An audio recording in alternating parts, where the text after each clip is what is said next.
The monastery sits on the edge of the world, or so it feels when you're standing at its crumbling stone walls, watching the fog roll in from the cliffs below. I've been the groundskeeper here for just over a year now.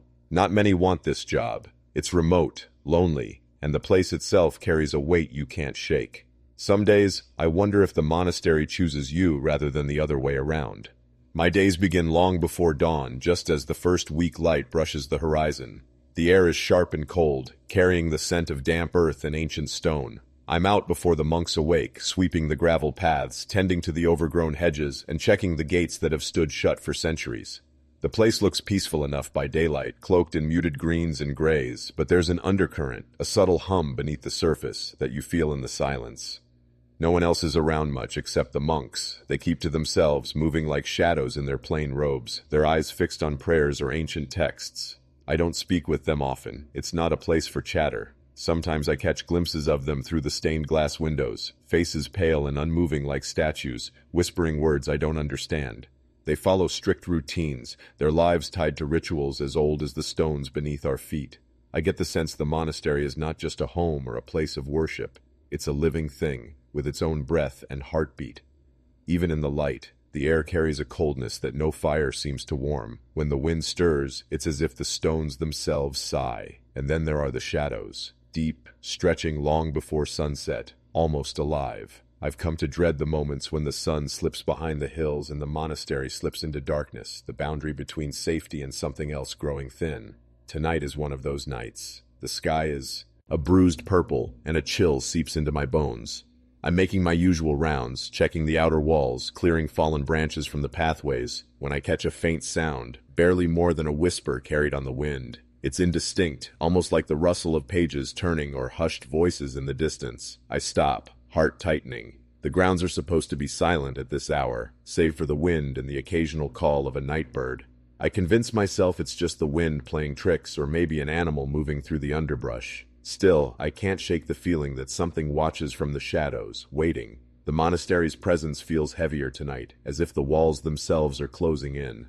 I remind myself this is just a job, just a place to keep tidy until morning comes. But deep down, I know that this place is different. It's old, older than any of us can really understand, and there are secrets buried beneath its stones, secrets that bleed through the cracks in the night. As I stood frozen for a moment, straining to catch whatever was making that faint sound, the whispering seemed to swell slightly, almost like a sigh exhaled through the cracks in the stone. It wasn't words, not really, more like fragments of breath or a soft murmur caught somewhere between memory and dream.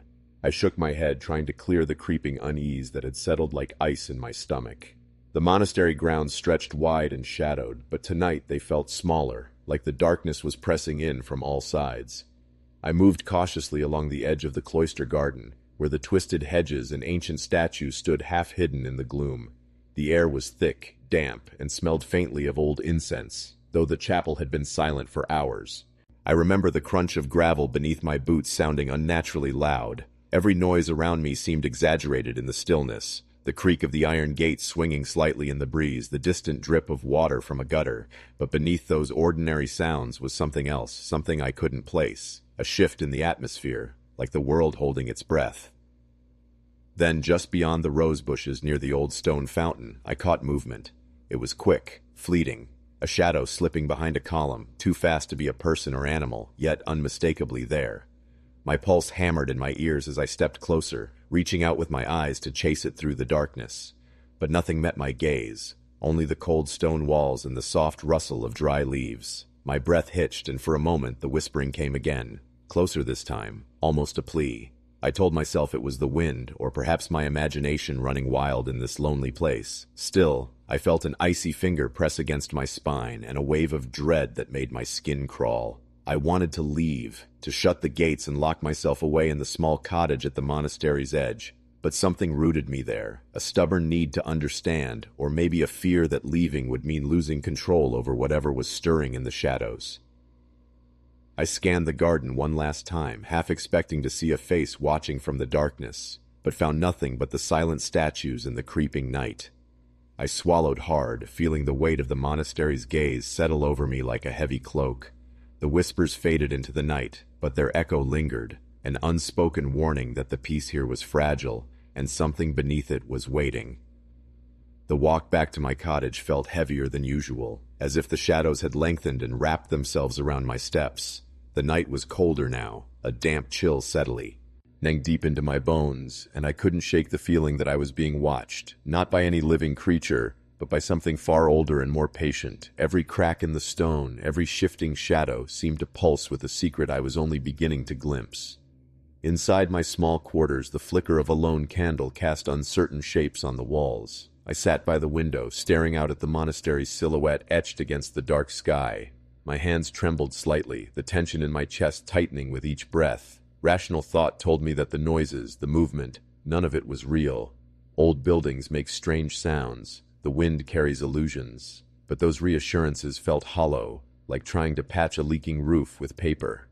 The monastery had a history that whispered through the halls, a history not found in any guidebook or prayer. The monks spoke little of it, and when they did, their eyes were distant, their voices low and guarded. I wasn't part of their order, only the caretaker of the land and stone, yet the weight of their silence pressed on me, heavy and unyielding. I tried to focus on the work I had to do tomorrow, trimming the hedges, clearing fallen leaves, making sure the pathways were safe. Tasks grounded in the physical world, things I could control, but even as I planned, the shadows seemed to creep closer, invading the edges of my mind. Was it paranoia, or was something truly stirring beneath the monastery's calm surface? I reached for the small notebook I kept tucked away, pages filled with my observations, sketches of the grounds, notes about strange occurrences. Tonight's entry would be longer than usual. I hesitated, pen hovering over the paper, unsure if writing down these feelings would somehow give them form, make them more real, but I needed to document it, to confront the unknown with words. The candle flickered again, casting long, wavering shadows that made the room feel alive and uncertain. I whispered to myself, trying to hold on to reason, to the belief that this place was simply old and lonely. Yet deep inside, a quiet voice warned me that the monastery was more than stone and silence. It was a place where angels bled, where rules were written not in ink but in blood, and I was trapped in the middle of it, a silent witness to something that would not remain hidden forever. The nights here are when the monastery feels most alive, if you can call it that. It's not alive like a person or even an animal, but in the way a long-forgotten wound throbs beneath calm skin. After a few months of working here, I started to notice the subtle sounds that creep out only once the sun dips below the horizon, when the world holds its breath and shadows deepen into something harder to explain. It was a damp evening, the kind where the fog rolls in thick and fast, swallowing the edges of the cliffs and muffling the usual sounds of the wild. The usual distant cry of seabirds was absent, replaced by a heavy, unnatural silence that made every tiny noise stand out. A branch snapping, the soft scuff of my boots on the worn flagstones, the faintest rustle of dry leaves in the garden. I was doing my rounds, walking the perimeter near the monastery's oldest stone wall, the one said to have been laid before the first monks even arrived. The wall is ancient, built from weathered granite blocks that bear deep fissures and strange markings worn down by centuries of wind and rain. It feels alive under your fingertips, rough and cold, and sometimes I swear it pulses ever so slightly, like a slow heartbeat beneath the stone. That night, as I traced my fingers along the uneven surface, I heard it, a faint murmur drifting through the air, so low I almost missed it. At first I thought, it might be the wind, slipping through cracks and gaps in the old masonry. But the sound didn't quite fit. It wasn't the usual whistle or sigh of a breeze. It was quieter, deliberate, like soft voices speaking just out of earshot, or pages turning in a book long forgotten. I stopped dead in my tracks, the hairs on the back of my neck prickling. The monastery had always carried whispers, stories told in passing by the monks, warnings of things best left alone. But hearing those whispers in the silence was different. Intimate, urgent, as if the stones themselves were trying to communicate.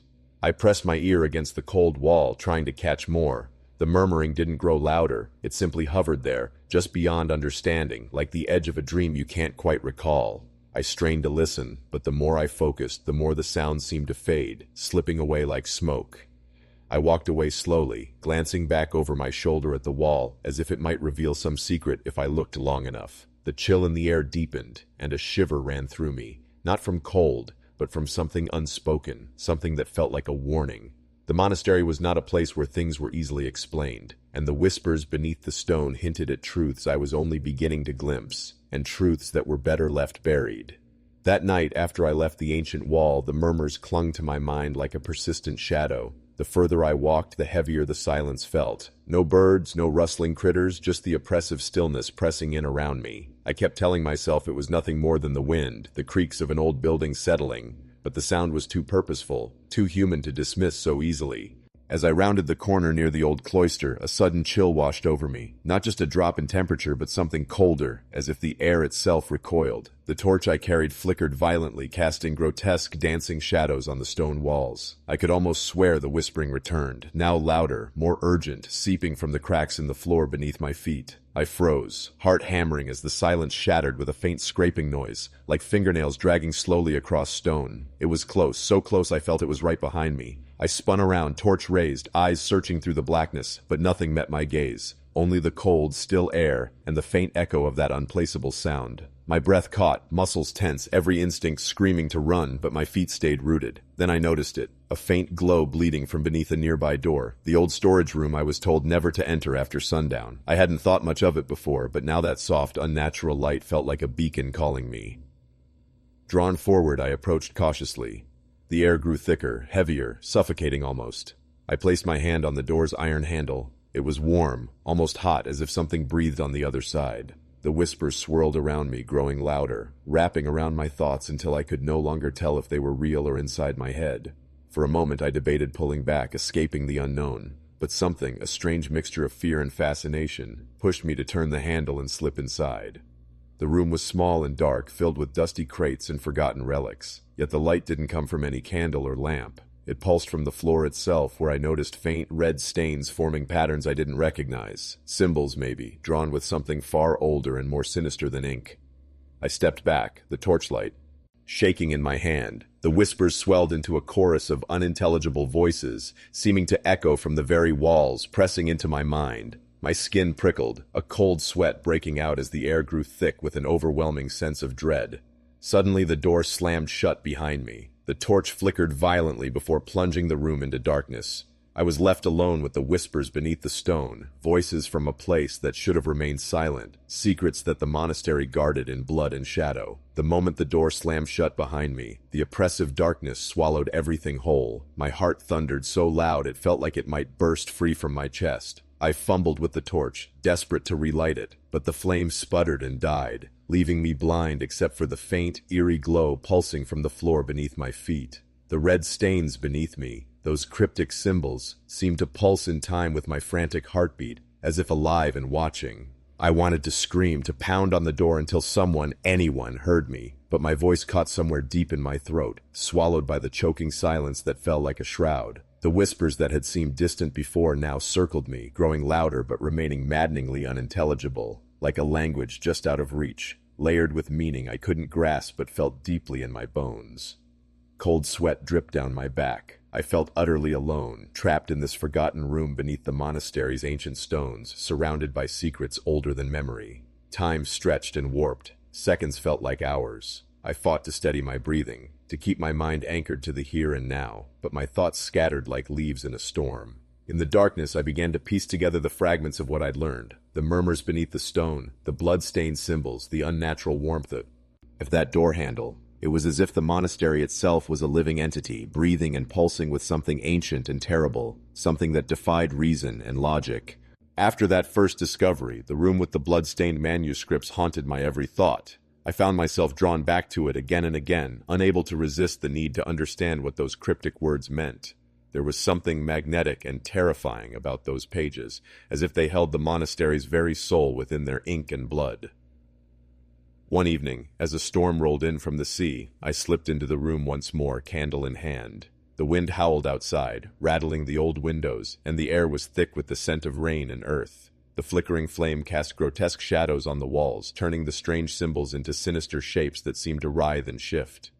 I opened the tome to the same page, tracing the dark stains with trembling fingers. This time the whispers returned, not soft murmurs like before, but urgent, almost pleading voices rising from the pages themselves. My skin prickled. The room felt alive, charged with a dark energy that made my head swim. Suddenly the candle sputtered and went out, plunging me into blackness. Panic surged through me as I fumbled for matches, heart pounding loud enough to drown out the storm. In the pitch dark, I heard something else, a faint scraping like nails on stone coming from the far corner of the room. I swallowed hard, too afraid to move. Then, the faint glow I'd seen before returned, but this time it wasn't coming from the floor. It was rising from the pages themselves. The bloodstains began to shimmer with a dull red light, pulsing slowly like a heartbeat. The symbols writhed, twisting and shifting as if the book was breathing.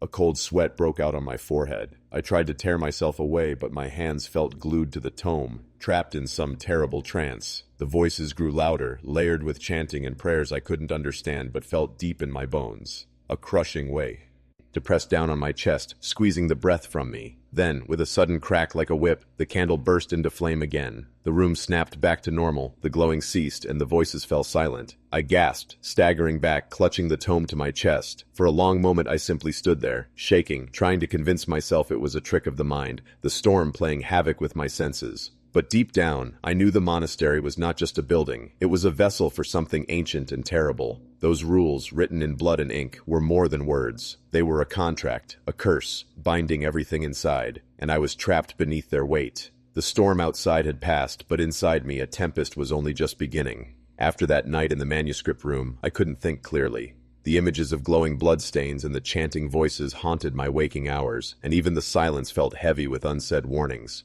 I tried to tell myself it was exhaustion, that the isolation and the monastery's oppressive history were playing tricks on my mind, but that excuse felt thinner with every passing day. Each time I closed my eyes, I saw the pulsing ink, felt the weight of those words etched in blood pressing down on my chest. The monastery's silence no longer comforted me. It pressed like a suffocating shroud, hiding secrets I was no longer sure I wanted to uncover. The monks, still distant and unreadable, seemed more like prisoners than keepers. Their whispered prayers carried an urgency I hadn't noticed before, as if they were trying to hold something back, or perhaps keep something locked away. I wondered if they too were bound by those ancient, bloody rules, trapped in a ritual older and darker than I had imagined. I became hyper-aware of every sound, the creak of floorboards, the distant dripping of water, the faint rustle of leaves outside my window. Shadows lengthened and shifted in ways that made me question my own eyes. I started keeping the door to the manuscript room locked, though part of me dreaded what I might find if I ever returned. I felt a growing weight in my chest, a knot of fear and responsibility. This monastery wasn't just a place to maintain, it was a labyrinth of secrets, and somehow I was entwined in its bloodied history. I thought about leaving, about walking away from it all, but something deeper held me here. A silent promise or a curse, I couldn't tell. What was I becoming, a caretaker of stones and grounds, or a guardian of dark truths? Every night I lay awake, listening to the whispers beneath the stone and wondering what price I would pay for my curiosity. The monastery was bleeding into me, and I feared I might bleed with it. The statues had always been there, silent sentinels scattered across the monastery grounds. Weathered by time, their stone faces worn but serene, they watched over the cloisters and gardens like guardians frozen in prayer. I had passed by them hundreds of times without giving them much thought. But one damp morning, as fog curled low over the earth, I noticed something impossible, something that would change everything I thought I knew about this place. The angel statues were bleeding. At first I thought it was moss or lichen, a trick of the light making the stone appear dark and damp in patches. But as I drew closer, the stains were unmistakably red, fresh red, like blood. A cold knot tightened in my stomach. The crimson dripped slowly down cracked stone wings and pooled in the dirt beneath their feet. The scent was faint but unmistakable, a metallic tang sharp enough to catch in my throat. It wasn't the scent of rust or earth. It was something older, something cruel. I reached out hesitantly, my fingers trembling as I brushed a finger against one angel's cheek. The surface was cold, smooth, but sticky to the touch. The blood didn't smear or run like water. It clung stubbornly, as if the stone itself was bleeding from within. A shiver ran through me. I stepped back, heart racing, eyes darting around as if the statues might suddenly move or speak. But the grounds remained eerily silent, save for the distant caw of a lone crow perched on the highest spire. I knew then that the monastery wasn't just a place of silence and prayer. It was alive with something dark, something that bled with it, something beyond my understanding or control. These angels weren't protectors, they were warnings, reminders of the bloodshed and pain buried deep in the stones. The monks didn't speak of this. When I asked once, their eyes darkened, and they quickly changed the subject. I felt the weight of their unspoken fear, the knowledge they guarded closely. The bleeding angels were a secret kept in silence, a horror woven into the very fabric of this cursed place. That day I stayed with the statues longer than I should have, unable to tear my eyes away from the slow, steady trickle of blood. The beauty of the angels twisted into something grotesque and haunting, a cruel mockery of grace. I left the garden feeling hollow, as if the monastery had bled a part of me away with it. That evening, the memory of the bleeding angels gnawed at me like a persistent wound. The sun had dipped behind thick clouds, leaving the monastery shrouded in a gray twilight that blurred the edges of reality. I found myself drawn back to the garden, to the statues that no longer seemed like stone, but living things caught in agony. The air was damp and heavy, each breath feeling thick as I approached the familiar figures. As I neared the first angel, I noticed the blood, still fresh, darker in the fading light, glistening in thin rivulets down its weathered cheek. I reached out again, compelled and terrified all at once. The texture was sticky and cold, a sensation that sent a shock through my skin. Then I saw it, something I hadn't noticed before. Tiny droplets like tears of blood slowly forming at the corners of the angel's eyes. I blinked, unsure if it was real or a trick of the gloom, but there they were, thick crimson beads that clung and grew before breaking free and trailing down the statue's face. A strange sound filled the garden, barely more than a breath at first, an almost imperceptible whisper. It seemed to come from the statues themselves, a soft rustling that grew steadily, weaving through the stillness like a chant or a lament. My heart hammered wildly. I wanted to flee, but my feet were rooted. The world around me blurred and shifted, the fog thickening until the garden was swallowed in a murky haze. The statues' faces seemed to twist subtly, their eyes deepening with shadow, their lips parting just enough to suggest silent cries. Then the whispering swelled, words I couldn't understand but felt deep within, like a sorrow centuries old. The bleeding angels, once silent stone, were mourning something lost, or warning of something yet to come. The metallic scent grew stronger, filling my nostrils and choking my breath. A sudden icy breeze swept through the garden, carrying with it a cold that wasn't from the wind but from the very presence surrounding me. I staggered backward, desperate to escape the suffocating dread that wrapped itself around me like chains. As I turned to run, I heard a low, mournful wail echo through the garden, a sound that was neither human nor animal, but something ancient and broken. When I reached the monastery's gates, I dared to look back once. The statues stood still again, their stone faces frozen in their eternal vigil. The bleeding stopped as if nothing had happened, but I knew better. I had seen the monastery's true face, one that Ed wept and mourned beneath its sacred facade, and it was watching me. I couldn't shake the image of those bleeding angels from my mind, no matter how hard I tried. Days later, I found myself waking in the dark hours, drenched in sweat, the metallic scent lingering like a phantom in my nostrils. Every time I closed my eyes, the statues' faces loomed in my vision, stone tears glistening as real and raw as any living wound. It felt like the monastery had marked me, like its sorrow was now a part of me. I began avoiding the garden, but even then I felt their presence lurking just beyond the hedges, their silent watch unbroken. The monks noticed my distraction. Their glances were colder, more guarded, and their prayers took on a sharper edge. It was clear they knew the angels bled, that it was a secret they carried like a burden, but one they refused to share. My routine fractured. Days bled into nights without distinction. The boundary between the living and the stone blurred, leaving me stranded in a liminal space of dread and fascination.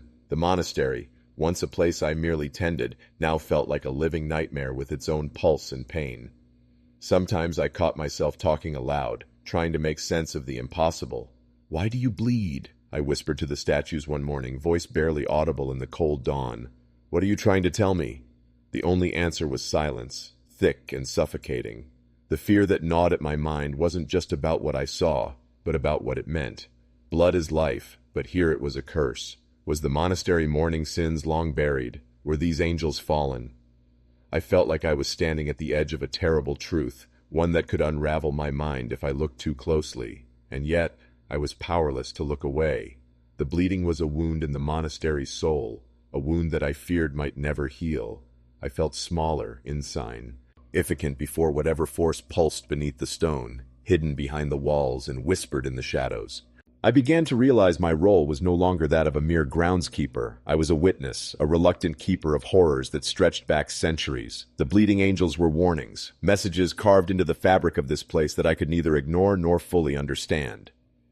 As the days grew darker, I understood one thing clearly. The monastery's secrets were alive, and they demanded something in return for their silence, and I wasn't sure I was willing or able to pay the price. The monastery's rules were unlike any I had ever encountered. They weren't posted on boards or read aloud during services. Instead, they were written in blood, literally, and etched deep into the fabric of the place. I discovered this fact slowly, piece by piece, like unraveling a tattered, cursed tapestry. One rainy afternoon, while clearing debris near the chapel's crypt, I found a hidden alcove tucked behind a loose stone. Inside lay a narrow scroll, sealed with a dark red wax that bore an unfamiliar symbol, a bleeding cross entwined with thorny vines. My hands trembled as I broke the seal, revealing brittle parchment stained with what could only be blood. The script was elaborate, written in a mix of Latin and something older, runes I couldn't decipher, but the tone was clear. These were the rules that bound the monastery, the laws that governed the monks' lives, and somehow, the very land itself. They were not just rules for conduct, but rituals and sacrifices, demands written in suffering and sealed in silence. I felt a chill creep up my spine as I traced the inked lines, the weight of centuries pressing down on me. The scroll spoke of offerings, blood and pain, as necessary to keep the monastery's dark power at bay. It referenced angels who bled to seal these pacts, guardians who watched over the grounds with eyes unseen.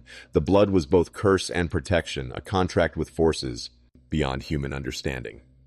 The monks' silence suddenly made sense. Their prayers, their seclusion, it wasn't mere devotion. It was penance and obedience to these ancient laws. Laws that demanded a price no one dared speak aloud. And here I was, an outsider slowly pulled into the fold, bound by the very rules I could barely comprehend.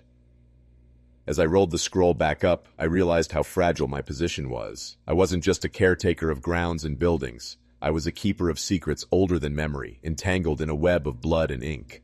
The monastery was a place where angels bled and rules were carved in suffering. And breaking those rules meant more than punishment. It meant unleashing something terrible. The rain hammered against the stone, echoing like a warning. The monastery wasn't just a place of worship or history. It was a battleground between the sacred and the profane. And I was caught in the middle, the reluctant guardian of a nightmare no one else dared face. Part 2. The Incident. That evening, the weight of the scroll's revelations pressed heavily on me. I couldn't shake the feeling that the monastery's silence was a fragile veil, hiding something far darker than I'd imagined. I decided to revisit the chapel's crypt, hoping to find more clues, or maybe to prove to myself that I was losing my grip on reality. The air inside the crypt was thick, damp, and smelled faintly of earth and old incense. My footsteps echoed against the stone, each step a reminder of how alone I was in this vast, ancient place. The flickering candlelight cast long shadows, distorting familiar shapes into grotesque forms. As I moved deeper, I noticed strange markings carved into the walls, symbols matching those on the scroll. They pulsed faintly in the candlelight, as if alive. My breath caught when I saw fresh stains on the stone floor, dark crimson pools that hadn't dried. My heart pounded as I knelt to touch the blood, the metallic scent sharp in the cold air. A sudden noise shattered the silence, a faint scraping, like nails on stone, coming from deeper in the crypt. I froze, straining my ears. The whispering started again, faint and urgent, echoing off the walls. I wanted to leave, to run back to the safety of the monastery grounds, but something rooted me in place.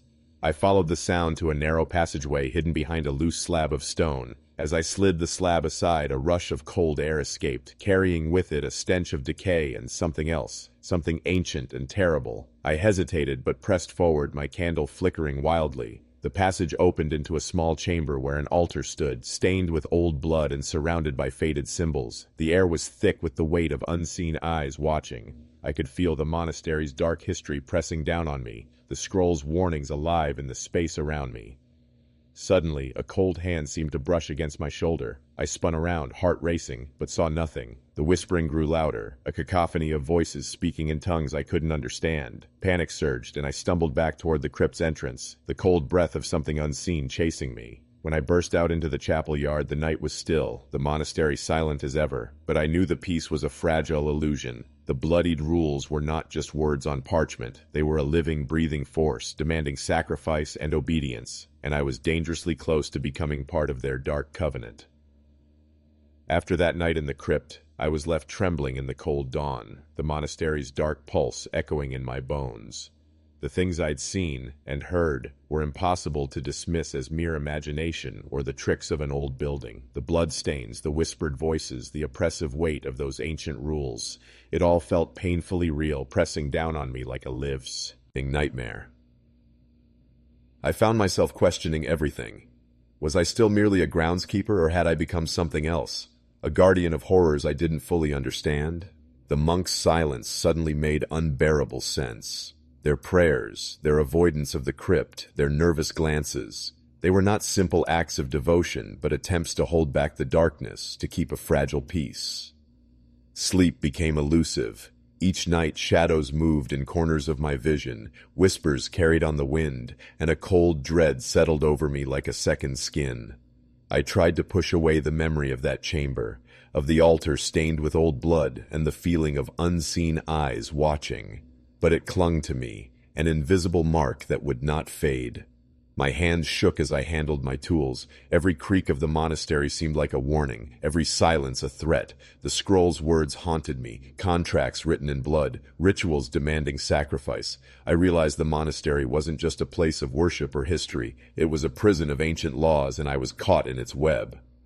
I debated leaving, fleeing from the cursed grounds that had claimed so much of my peace. But some part of me, a darker, more stubborn part, refused. I was bound to this place now, a reluctant sentinel in a war between forces I couldn't name or fight. Walking away felt like surrender, but staying felt like accepting a fate I dreaded. The weight of the bloodied rules pressed down on me daily, shaping my every thought and action. I felt myself changing, more watchful, more fearful, but also more connected to the terrible heartbeat of the monastery. It was as if the place was slowly swallowing me, rewriting my story in the ink of its dark history.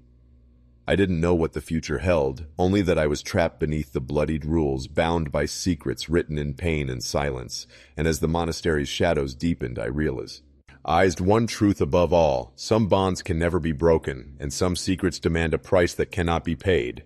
The monks of the monastery were a presence both reassuring and unsettling. Their quiet, solemn figures moved through the stone corridors with an eerie grace, their whispered prayers blending with the ancient echoes of the walls. I had observed them countless times, curious yet cautious, never daring to cross the invisible boundaries they seemed to guard so jealously.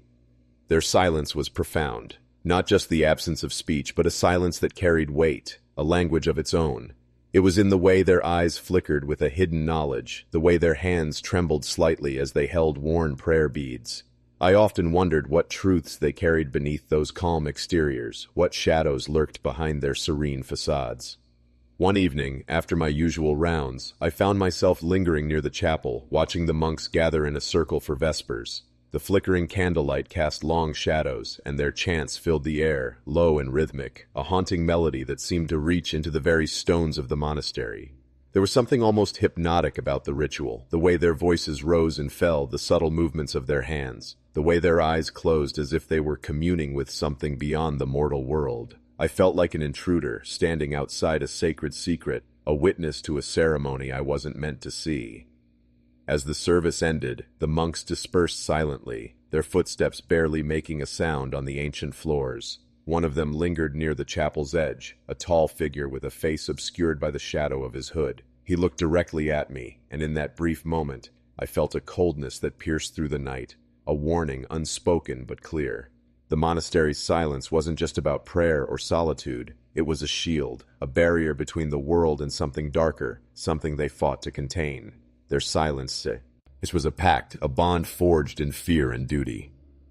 That night sleep eluded me. I lay awake listening to the distant chants fading into the darkness, the weight of the monks' silence pressing down like a suffocating blanket. I realized that these men were not just caretakers of faith, but prisoners themselves, trapped by the bloodied rules, bound to the monastery's ancient horrors.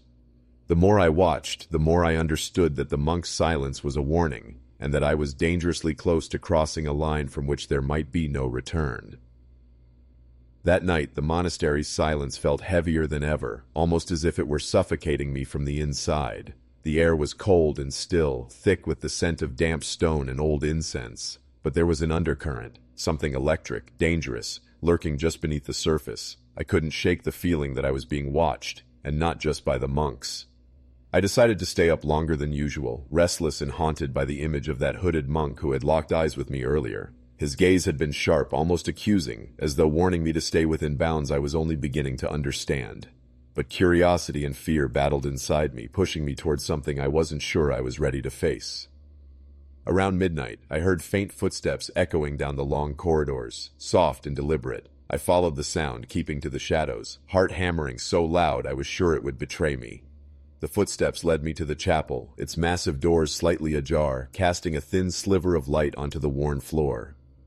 I slipped inside quietly, the ancient stones whispering underfoot. The chapel was bathed in candlelight, flickering and throwing eerie shapes onto the walls. There in the center I saw the monks, more than I'd ever seen gathered before, standing in a circle around a large, ornate altar. Their faces were hidden beneath deep hoods, their bodies still and reverent. But what drew my breath away was what lay on the altar. A small old book bound in dark leather, stained with fresh, glistening drops of blood. The room pulsed with a strange energy, and the air was thick with whispers, barely audible but undeniable. The chanting began softly, growing louder and more urgent with each passing moment. The monks' voices rose and fell in a haunting cadence, weaving a prayer that was at once beautiful and terrible. I felt a cold hand grip my heart as the ritual seemed to summon something ancient and powerful. Suddenly, the candles flickered wildly, and the room plunged into near darkness. A deep, low moan echoed from the shadows, vibrating through the stone walls. My skin prickled with fear, and for the first time I sensed not just the monk's presence, but something else, something unseen, watching, waiting. I stumbled backward, breath catching in my throat. The chanting ceased abruptly, replaced by a suffocating silence that pressed in from all sides. The monks vanished as if swallowed by the darkness, leaving me alone in the empty chapel, my heart pounding and my mind racing. I fled back to my quarters, but the memory of that night stayed with me, an unshakable reminder that the silent monks were not merely men of faith, but guardians of something far darker, something bleeding just beneath the surface. The memory of that night haunted me long after the candles had burned out and the chapel fell silent once again. The cold weight of the bloodied book, the chanting voices, the sudden darkness, all of it settled deep into my mind, refusing to loosen its grip no matter how hard I tried to push it away. I was left grappling with a truth I hadn't asked for. The monks were not merely silent observers, but active participants in something ancient and terrifying.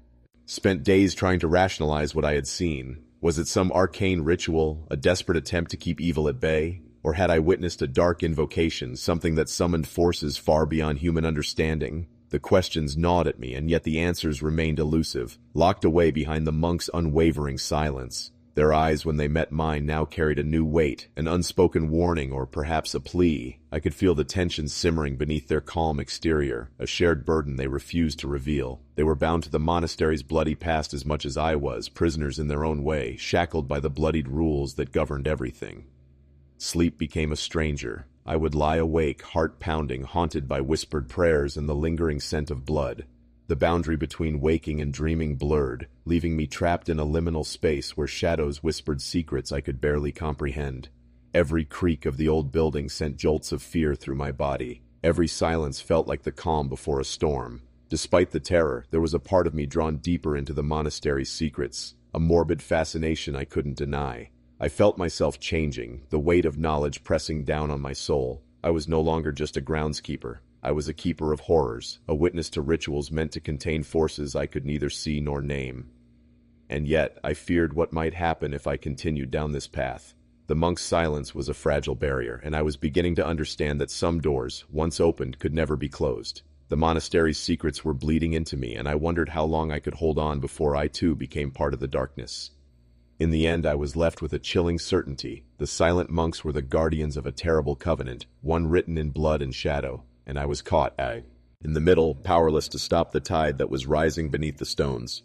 The monastery's stone walls were thick and ancient, holding centuries of secrets in their cold embrace. As groundskeeper, I had always noticed the peculiar way sound traveled through the halls, whispers that seemed to linger just beyond hearing, footsteps echoing where no one stood, a faint humming that rose and fell with no clear source. It was as if the walls themselves remembered everything that had happened within them, holding echoes of voices long silenced.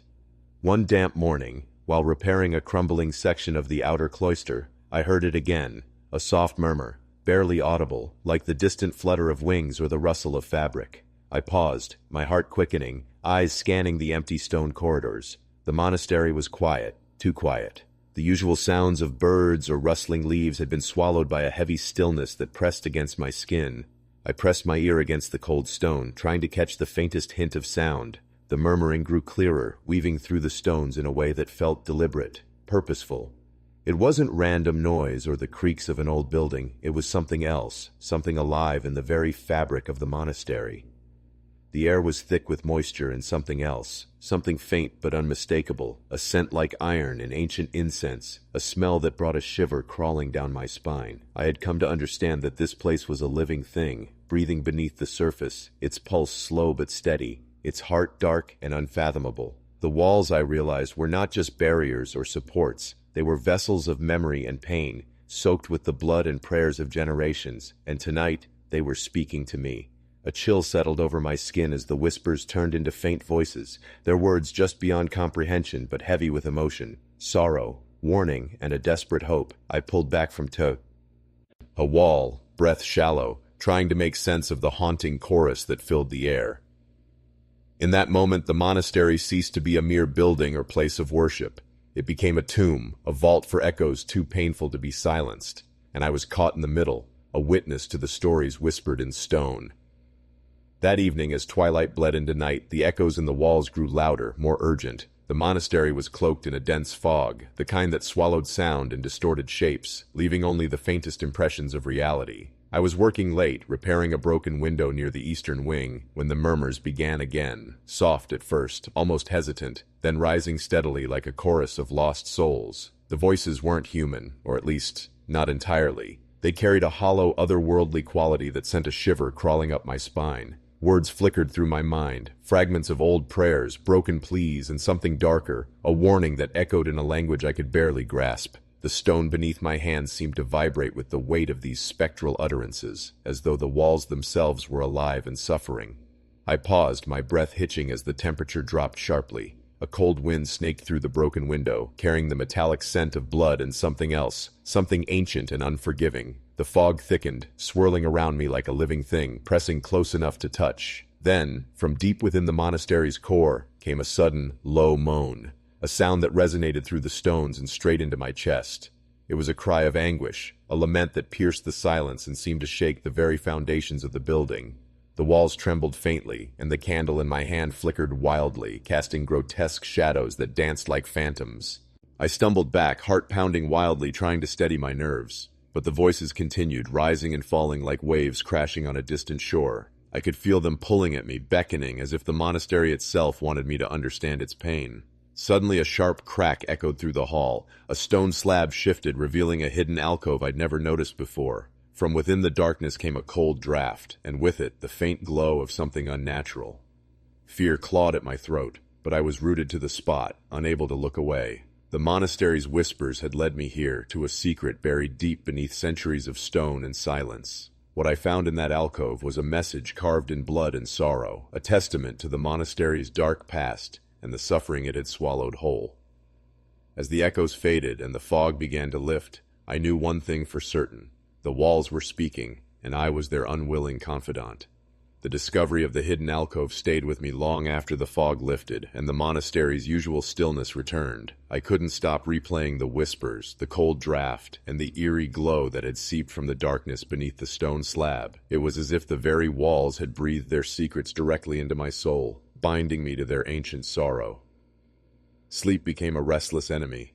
Night after night I lay awake, haunted by the voices that had followed me home, murmuring in the silence between dreams. The boundary between reality and nightmare blurred until I wasn't sure if the echoes were inside the monastery's walls or my own mind. I tried to convince myself it was exhaustion or stress, but the weight in my chest told a different story. The monks remained distant, their silence growing heavier with each passing day.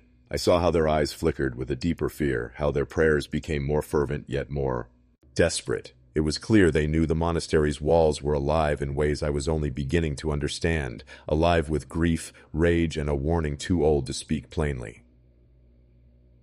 I found myself walking the halls at odd hours, drawn inexplicably to places where the stones seemed to hum with energy. The echoes had become part of me, a constant reminder that the monastery's history was not just written in dusty tomes or whispered legends. It was etched into the very fabric of the building itself, bleeding through the walls like a living wound.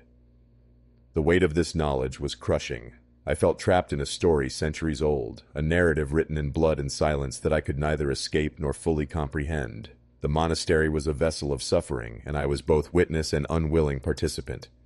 Yet, amid the dread, there was a strange clarity. The echoes weren't just cries of pain, they were warnings. Messages from the past urging me to see beyond the stone and shadow, to understand the price paid for the monastery's cursed existence. And so I remained, caught between fear and fascination, between the living and the dead. The walls whispered, the bloodied rules tightened their grip, and the silent monks watched with eyes full of sorrow and secrets. I was a groundskeeper no longer. I was a keeper of echoes, a bearer of a burden I wished I could forget. The monastery was an old living organism in its own right, but beneath its time-worn floors, I sensed a heartbeat, soft, persistent, and utterly alien. I had always known the ground was more than dirt and stone, but I never imagined how deeply the past had seeped beneath my feet. It was in the quiet moments when I paused in the dim corridors or crouched to tend the gardens that I first noticed it, a faint whispering, barely audible like the murmurs of the earth itself. One damp evening, while inspecting the floorboards of the east wing, a section sealed off for decades, I heard it clearly, a low, insistent whisper threading through the cracks between the stones. It was neither wind nor water, it was a voice, fragmented and distant, yet unmistakably alive. The sound crawled beneath my skin, twisting my thoughts and clawing at my resolve. I knelt down, pressing my ear against the cold floor, straining to catch the words. They came in broken syllables, fragments of old prayers, names long forgotten, and pleas drowned by time. The whispers felt like echoes from a world just beyond reach, a haunting symphony of souls trapped between realms. The air was heavy with the scent of damp earth mixed with something sharper, an acrid tang that reminded me of iron and old blood. The floor beneath me seemed to pulse faintly, a subtle vibration that I could feel through my fingertips. It was as if the monastery's foundation was alive, breathing out the memories of centuries and the pain buried within. I pulled back, heart pounding, the whispers fading but leaving a cold residue in their wake. The monastery's floor was no mere foundation. It was a grave, a prison, and a gateway all at once. Beneath the stone and mortar lay stories too terrible to tell, secrets that the monks' prayers barely held at bay. I realized then that the monastery's horrors were not just in its walls or statues, but beneath my very feet. The ground itself was haunted, steeped in blood and sorrow, whispering warnings that I could neither ignore nor understand. As I stood and dusted off my hands, the weight of what I had sensed settled over me like a shroud. The monastery was bleeding in ways I hadn't imagined, and I was trapped in its slow, painful unraveling. That night, the whispers beneath the floor returned, stronger and more insistent than ever. The monastery was enveloped in a thick fog that muted every sound except for the low murmurs creeping up from the ground. I was restless, unable to sleep, so I wandered back to the east wing, drawn by a force I didn't understand. As I stepped onto the creaking floorboards, the whispering grew louder, weaving through the cracks and joints like a living thing. The voices were fragmented, overlapping in a chorus of despair and warning. It was as if the ground was alive with the memories of those who had suffered and died beneath the monastery. Prayers left unanswered, voices trapped in an endless loop. The temperature dropped suddenly, frost creeping along the edges of the stones beneath my feet. My breath came in shallow gasps as the metallic scent of blood filled the air, sharp and cloying. The whispers morphed into words I couldn't fully comprehend. Names, dates, fragments of curses or blessings. I wasn't sure which. Suddenly, a sharp crack echoed beneath me as a floorboard shifted, revealing a dark hollow beneath the surface. From the opening, a faint, ghostly light spilled out, casting flickering shadows on the walls. I hesitated, the pull of curiosity battling the rising tide of fear. Against every instinct, I reached down, fingers trembling, and touched the edges of the opening. The ground beneath seemed to pulse, like a heartbeat just out of sync with my own. The whispers surged into a crescendo, drowning out every other sound. I felt the weight of centuries pressing down, a presence so ancient and sorrowful it threatened to break me. I stumbled back, heart pounding wildly, desperate to escape the oppressive atmosphere. But even as I retreated, the whispers followed, haunting every corner of my mind. I knew then that the monastery's foundation was not just a relic of the past. It was a living testament to pain, blood, and secrets too terrible to bury. That night, I understood that the monastery was not just a place to be maintained or guarded. It was a graveyard of souls, bleeding through the floorboards and whispering in the dark. And I was caught in the middle, powerless to silence the cries beneath my feet.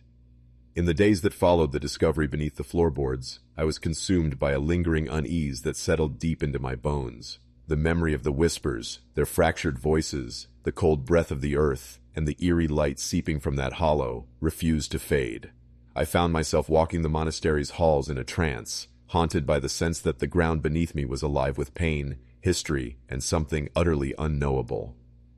Sleep became a rare luxury. Nights stretched long and restless, filled with fragmented dreams where the voices from beneath the floor spoke in riddles I couldn't understand but felt buried deep in my soul. Each time I closed my eyes, I was pulled back to that hollow, the ancient grave of secrets and suffering, and the weight of it crushed me. I noticed changes in myself. The world outside seemed distant, as if I was tethered to the monastery by invisible chains. The air I breathed inside those stone walls tasted heavier, thick with the residue of ages-old grief. The whispers followed me everywhere, soft echoes in empty rooms, murmurs beneath my footsteps, a chorus of lost souls caught between worlds. The monks' behavior only deepened my sense of isolation. Their prayers grew more urgent, their eyes shadowed with fear and sorrow. I caught fleeting glances of desperation in their movements, furtive, quick, and realized they too were prisoners of the monastery's buried horrors. Their silence was no longer just a formality. It was a protective veil, a shield against the darkness beneath the stone. I wrestled with despair and curiosity in equal measure. Part of me wanted to flee, to abandon the monastery and its endless shadows. Yet another part, darker and more stubborn, was compelled to stay, to bear witness, to understand the pain bleeding up from the ground beneath me. The monastery was no longer just a place I cared for. It was a living nightmare etched into the very earth beneath my feet. The whispers were a constant reminder that some histories refuse to stay buried and that the past is never truly silent. As I stood in the cold corridors listening to the faint murmurings beneath the floor, I realized the truth I had been running from. I was bound to this place, not by choice, but by the weight of its unspoken horrors. The monastery's whispered secrets had claimed me, and I was powerless to escape their grasp.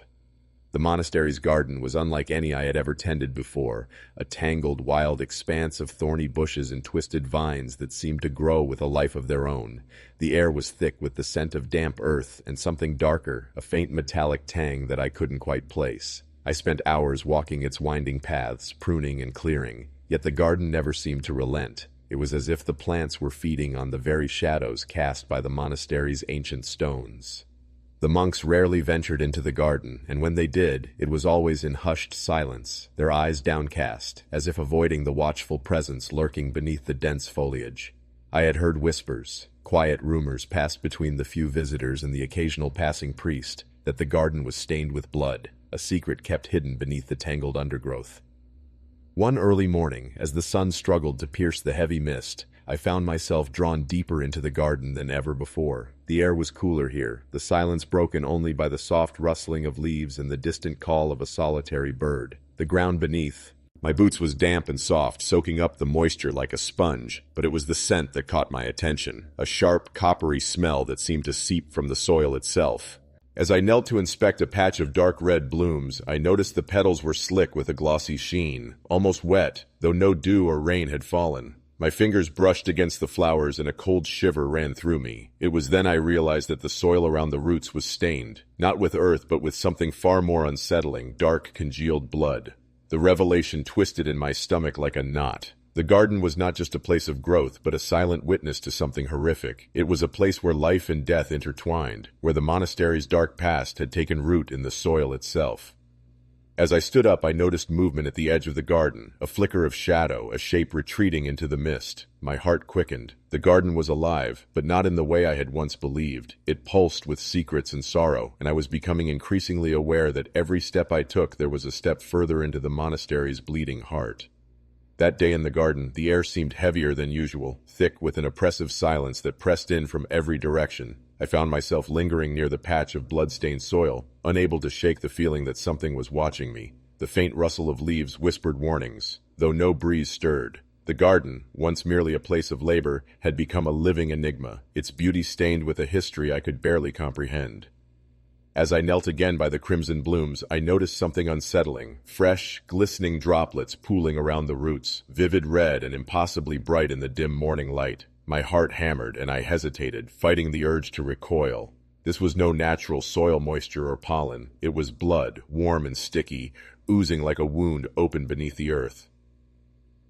A sudden movement caught my eye, a shadow shifting between the twisted vines. I turned sharply, but dense mist swallowed whatever had moved. The hairs on the back of my neck prickled, and a cold dread settled in my chest. The garden was no longer just a garden. It was a place where something unnatural thrived, feeding on pain and sacrifice.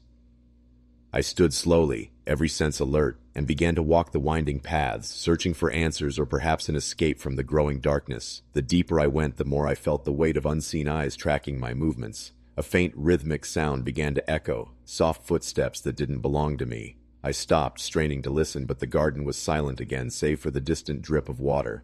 My thoughts raced back to the monk's silent warnings and the bloodied rules I'd uncovered. The garden was tied to the monastery's curse, a bleeding wound in its foundation. I realized then that the plants weren't merely growing. They were feeding, nourished by something far darker than soil or sunlight.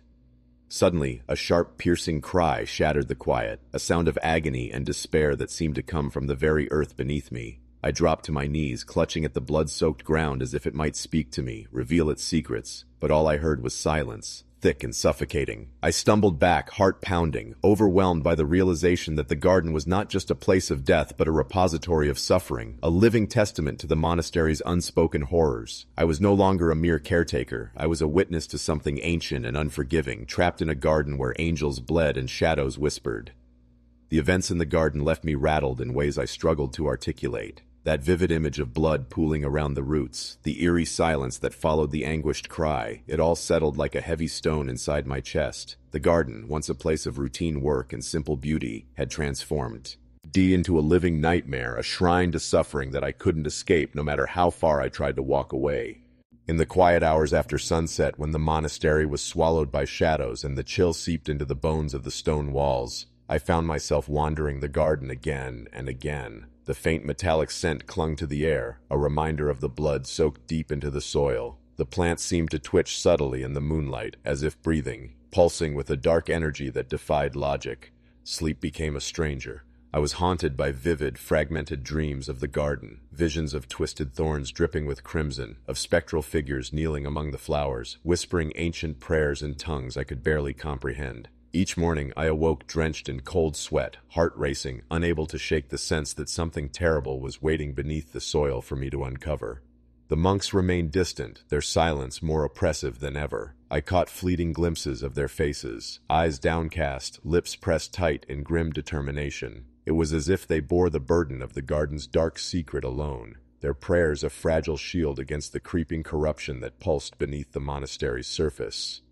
I began to understand that the garden was a reflection of the monastery's soul, wild, beautiful, but stained with pain and sacrifice. It was not just a place to tend, but a living reminder of the bloodied rules that governed this place.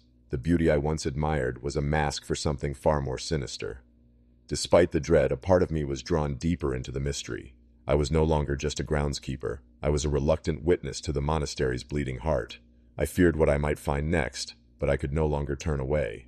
The garden's whispers had become a call I couldn't ignore. In the end, I was trapped in a cycle of fear and fascination, bound to the monastery and its secrets by threads of blood and shadow. The Crimson Garden was more than a place. It was a warning, a curse, and a testament to the darkness that bled through every stone, every leaf, every whispered prayer. The chapel was the heart of the monastery, an ancient sanctuary steeped in centuries of prayers and whispered secrets. As groundskeeper, I often found myself drawn to its heavy wooden doors, weathered by time and shadowed by the gnarled branches of nearby trees. The air around it was thick with incense and a silence so profound it felt almost tangible, as if the very walls absorbed sound and hope alike. On a chilly autumn evening, just as twilight began to fade into night, I found myself lingering near the chapel steps. The sky was a dull gray, and the wind carried a faint rustle of dead leaves, swirling them into ghostly dances across the worn stone. I had finished my daily rounds early, and something about the chapel's stillness called to me, a quiet invitation I couldn't resist. I pushed open the heavy door, the old hinges creaking softly in protest.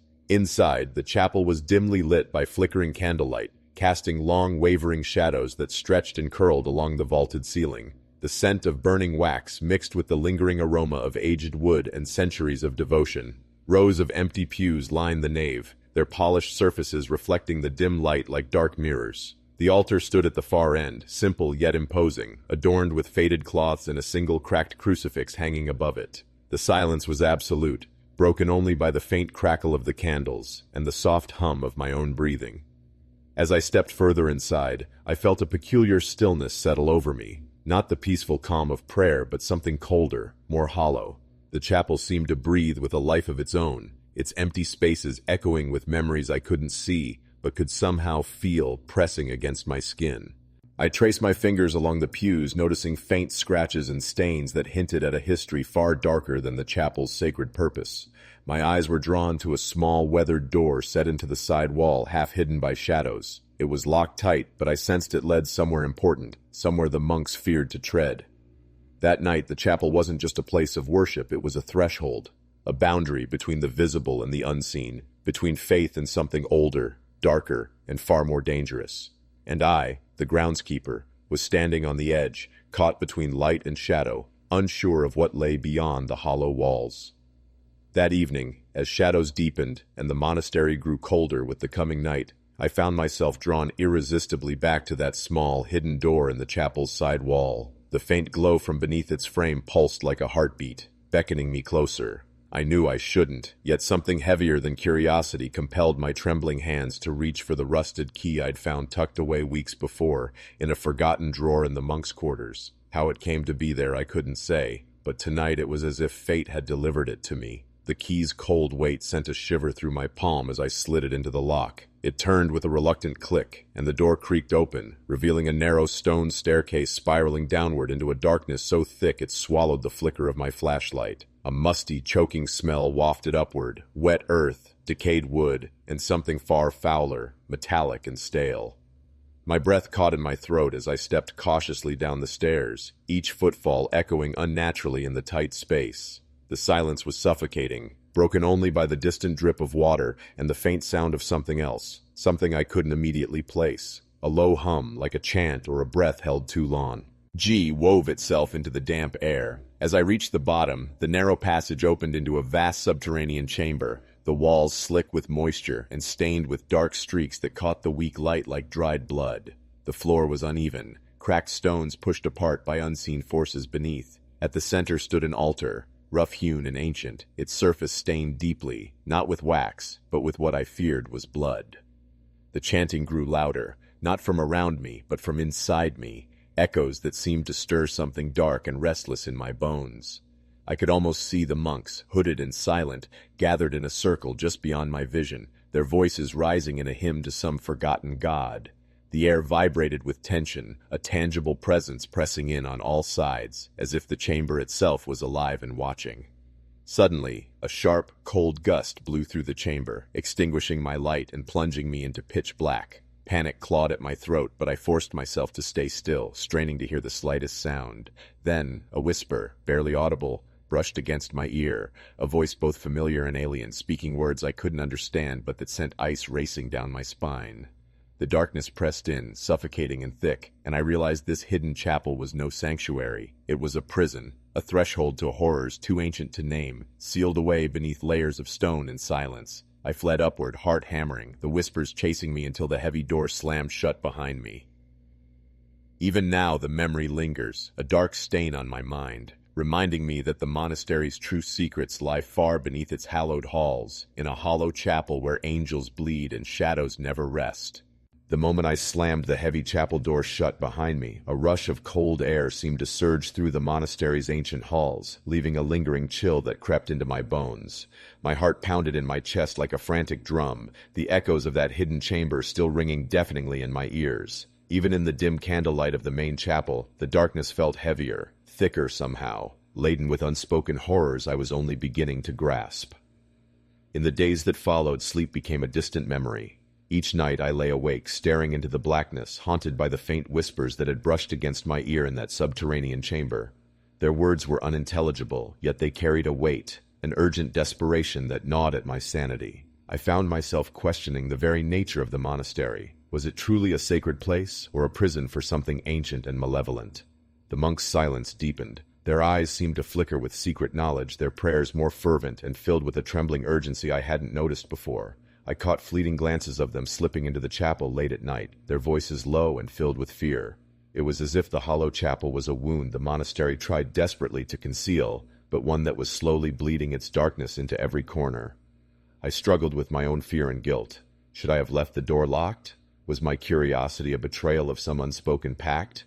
The weight of knowledge pressed on me, threatening to crush the thin veneer of normalcy I clung to. The monastery's past was no longer just history. It was a living, breathing presence, demanding attention and respect, or exacting a terrible price.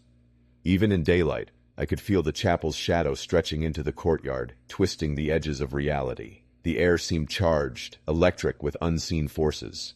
The garden will Ted in places, the stone paths cracked as if the monastery itself was fracturing under the strain of its secrets. And beneath it all I heard the faintest echo of those whispered voices, calling out to me in a language older than time. I realized then that I was no longer just a groundskeeper. I was a keeper of dark truths, bound to the monastery by the bloodied rules written long ago. The hollow chapel had opened a door in my soul, one I feared I might never close. And I knew, with a cold certainty, that whatever waited beneath the surface was patient, and it was watching. The bell tower stood like a sentinel above the monastery, a towering spire of stone and iron reaching toward a sky often shrouded in heavy clouds. From my earliest days as groundskeeper, I'd noticed how its silhouette cast long, eerie shadows across the cloisters, especially in the waning light of dusk. The tower was more than an architectural feature. It was a symbol of the monastery's presence, a reminder of time passing and prayers offered. Yet there was something profoundly unsettling about it, something I couldn't quite put into words. The bell, or rather the absence of its sound, was the first clue. It had been silent for decades, a silence that felt less like peace and more like a deliberate, heavy hush. The monks rarely spoke of the tower, and any mention of it was met with averted gazes and whispered warnings. It was as if the bell held a secret too terrible to be spoken aloud. On a chill morning shrouded in mist, I found myself drawn to the base of the tower, the damp stones slick beneath my fingers as I ran my hand along the cold walls. The air was thick with the scent of moss and old metal, mixed with something faintly acrid, like burnt incense or forgotten prayers. The sky overhead was a dull gray, the kind that pressed down on your shoulders and made breathing feel heavier. I climbed the narrow, spiraling staircase inside, each step creaking beneath my boots. The light dwindled quickly, swallowed by the enclosed space and thick layers of dust. The silence was overwhelming, broken only by the distant drip of water seeping through cracks and the faint echo of my own breath. The air grew colder as I ascended, the chill creeping into my bones. Reaching the bell chamber, I saw the great iron bell hanging still and silent, its surface mottled with rust and stains I couldn't identify. The ropes that once swung it were frayed and tangled, swinging gently with a breeze I couldn't feel. Something about the bell's stillness felt wrong, like a breath held too long, waiting to be released. The chamber walls bore strange markings, scratches and etchings that looked like ancient symbols, faded by time but still pulsing with an eerie energy. The silence felt alive, charged with something unseen and watchful. I felt as if I was not alone. As I stood there, the monastery's bell tower was no longer just an inert relic. It was a dark sentinel guarding secrets I was beginning to fear I would never understand. And I, the groundskeeper, was standing at the edge of a revelation that could shatter everything I thought I knew about this place. That morning, the bell tower's oppressive silence shifted into something far more sinister. As I lingered in the chamber, the faintest vibration hummed beneath my feet, subtle but undeniable. It began as a barely perceptible tremor, like the earth itself was stirring, whispering beneath the stones. My skin prickled, every instinct screaming that I was trespassing on something forbidden. The air grew heavy and stale, thick with the scent of rusted iron and cold stone. I reached out to touch the bell, its rough surface cold and unforgiving against my fingertips. Suddenly the tower seemed to awaken, a low, mournful groan echoed through the chamber, rising from the depths as if the bell itself carried centuries of sorrow and rage. A sudden gust swept through the tower, though the doors and windows were sealed tight. The ropes tethering the bell jerked violently, as if pulled by unseen hands. Shadows flickered at the edges of my vision, twisting and contorting like living things. My heart hammered in my chest as the silence shattered, then returned, then shattered again. From the darkness came a voice, barely more than a breath, yet unmistakably human. It whispered a name, my name. I spun, but the chamber was empty, save for the cold stone walls and the hanging bell. The voice grew louder, overlapping with others, forming a chorus of anguished whispers that filled the tower with unbearable weight. I stumbled back toward the stairwell, breath ragged and mind racing. The steps seemed endless, each one a descent into chaos. The sound of the bell, though it never swung fully, vibrated through my very bones, resonating with a pain I couldn't explain. The deeper I went, the louder the voices became. Pleas, warnings, prayers lost to time. Outside, the mist had thickened into a suffocating fog. As I emerged from the tower's base, I could still hear the faint echoes of the bell's mournful toll lingering in the air, a haunting reminder that some silence is not peace, but a warning. That day, I realized the bell tower was more than an abandoned relic. It was a guardian of forgotten horrors, its silence a fragile barrier holding back something ancient and restless, and I was left trembling, caught between fear and the terrible knowledge that the monastery's darkest secrets were far from buried. After fleeing the bell tower, my mind was a tangle of fear, confusion, and a gnawing sense of helplessness that I couldn't shake. The voices, whispering my name, echoing in that hollow chamber, haunted me relentlessly. It wasn't just the fear of the unknown anymore. It was the knowledge that something deeply wrong, something ancient and restless, was locked inside the tower's cold stone walls. The silence I had once mistaken for peace was, in truth, a warning, one I had ignored at my own peril. Sleep became a distant memory, replaced by nights filled with shattered dreams and an ever-present dread. I would awaken in cold sweats, my heart pounding, only to find the monastery's shadows creeping closer, closing in on me. The air around the bell tower seemed to thicken during the day as well, charged with a dark energy that left my skin crawling. It was as if the tower itself was breathing, waiting for something or someone. The monks' behavior only deepened my unease. Their prayers grew more desperate, more urgent, but their faces remained stoic, hiding fear behind a veil of piety. I caught glimpses of whispered conversations halted abruptly whenever I entered a room, and their eyes would dart away, full of unspoken worry. The bell tower was a taboo subject, a scar on the monastery's soul that none dared confront openly. I began to feel isolated, trapped between the monastery's suffocating secrets and my own spiraling thoughts. The weight of what I had heard and seen inside the tower pressed down on me, threatening to crush what was left of my sanity. The knowledge that the bell tower was not just silent, but alive with dark purpose, left me haunted by questions I dared not ask. Was the bell tower a prison, a warning, or something worse, an ancient sentinel holding back a darkness that could consume everything? I didn't have the answers, only the certainty that the monastery was a place where time and faith were tangled in blood and shadow.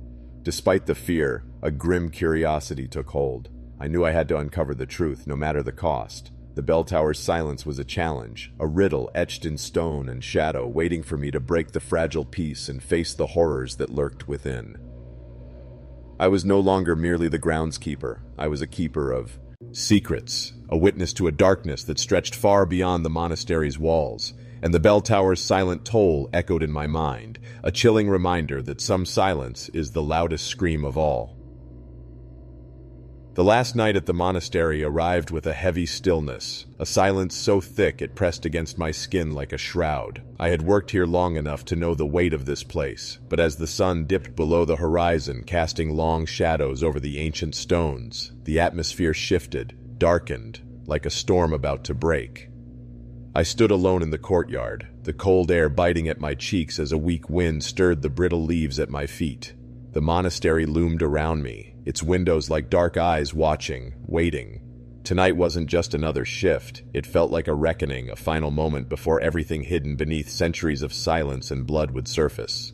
The sky was a bruised purple, the last light fading fast, swallowed by a gathering gloom. The cold seeped deep into my bones, carrying with it a scent I couldn't place, something old and metallic, like rust and dried blood, lingering just beneath the fresh night air. It was a reminder of everything I'd seen, heard, and felt during my time here. The whispers beneath the floor, the bleeding garden, the hollow chapel, and the silent bell tower. Each memory pressed on me, a weight of unspoken horrors tangled with fragile hope. The monastery wasn't just stone and mortar. It was a living entity pulsing with secrets, sins, and prayers soaked in blood. I'd tried to keep it at arm's length, but tonight I knew I had to face it head-on. I lit a small lantern, its flickering flame casting wavering shadows across the courtyard walls.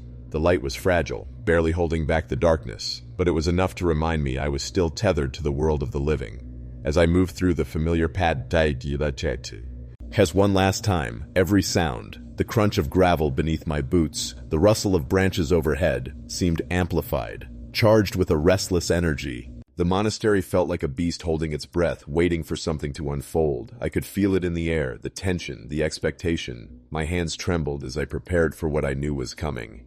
This final vigil wasn't just about guarding the grounds anymore. It was about confronting the bleeding heart of the monastery itself, and whatever dark force had been waiting, watching, bleeding beneath its stones. As the night deepened, the monastery's silence transformed into a heavy, suffocating presence that pressed in from all sides. The lantern's flickering light cast dancing shadows that seemed to shift and writhe, distorting familiar shapes into something unknowable. Each breath I took was thick with the metallic scent of blood, mingling with the damp chill that seeped through the stones.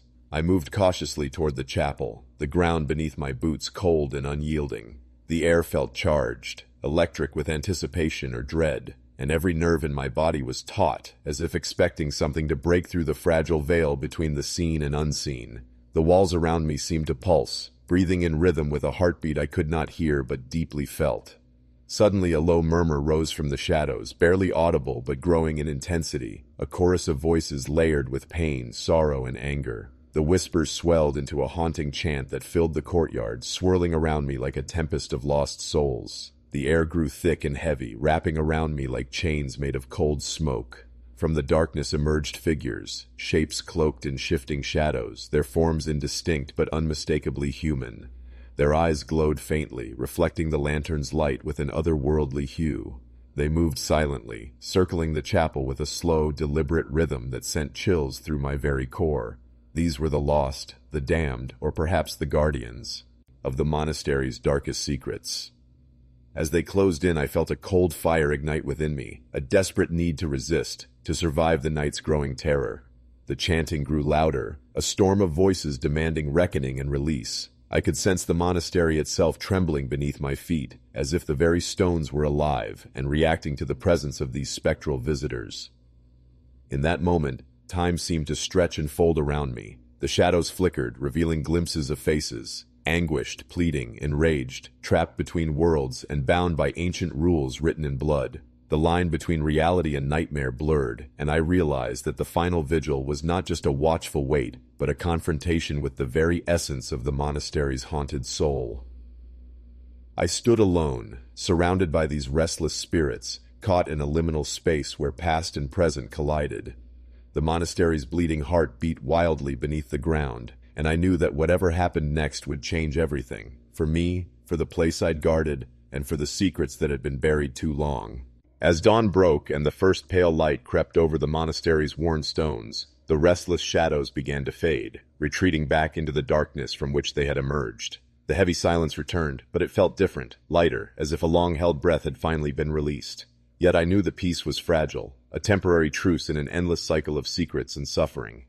My body trembled, drained by the night's ordeal, but my mind was sharp with the weight of what I had witnessed. The figures, those spectral visitors, weren't just ghosts. They were echoes of the monastery's tortured past, bound by the bloodied rules that had governed this place for centuries. Their pain, their anger, their endless vigil, they were woven into the very fabric of the stones, the soil, and the air. I felt an overwhelming mixture of fear and sorrow, a profound empathy for these lost souls trapped between worlds.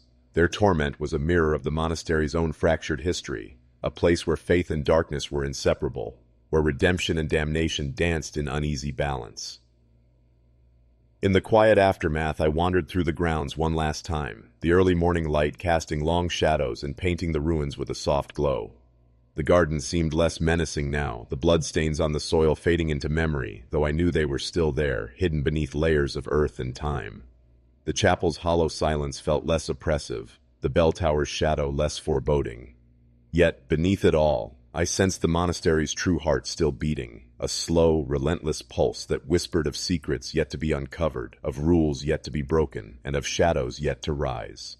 The bleeding had not stopped. The monastery's story was far from over. As the groundskeeper, I had become a witness to this dark legacy, bound by the blood-written rules and the silent vows I never intended to take. The monastery had claimed me, as it had so many before, drawing me into its endless vigil of whispered prayers and unseen horrors. I left the grounds at last, stepping into the uncertain light of a new day. But the memories lingered, the whispers beneath the floor, the crimson garden, the hollow chapel, the silent bell tower, and the final vigil's spectral congregation. They were etched into my soul, reminders that some places never truly let you go, and neither did the angels who bleed.